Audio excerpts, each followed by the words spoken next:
রাজ্যে 91 লক্ষ ভোটারের নাম বাদ পড়ায় দেশের মুখ্য নির্বাচন কমিশনের সঙ্গে দেখা করতে গিয়েছিলেন ডেরেক ওব্রায়েনরা।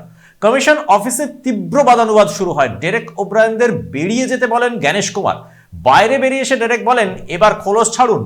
দেশের মুখ্য নির্বাচন কমিশনার জ্ঞানেশ কুমারের সঙ্গে দেখা করতে গিয়েছিলেন তৃণমূল কংগ্রেস সাংসদরা। রাজ্যে 91 লক্ষ ভোটারের নাম বাদ পড়েছে নিয়ে কথা বলতে গিয়েছিলেন ডেরেক ওব্রায়েন, সাগরিকা ঘোষ, সাকেত গোখলে, মেনকা গুরুস্বামী।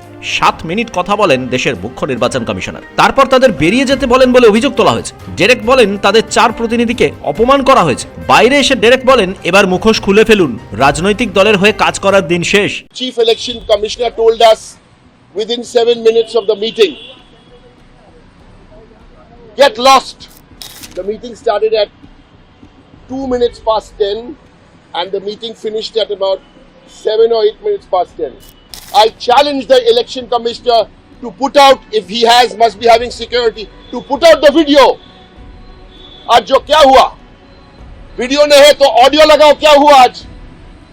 সূত্রের খবর, তৃণমূল কংগ্রেস সাংসদদের মধ্যে একজন নির্বাচন কমিশনারকে বলেন, আপনাকে অনেক ধন্যবাদ যে আপনি দেশের একমাত্র মুখ্য নির্বাচন কমিশনার যার বিরুদ্ধে লোকসভা ও রাজ্যসভায় ইমপিচমেন্ট প্রস্তাব আনা হয়েছে। কমিশনে মুখ্য নির্বাচন কমিশনার জ্ঞানেশ কুমারের সঙ্গে তীব্র বাদানুবাদ হয় ডেরেক ওব্রায়েনদের। ব্যুরো রিপোর্ট, পূবের কলম ডিজিটাল।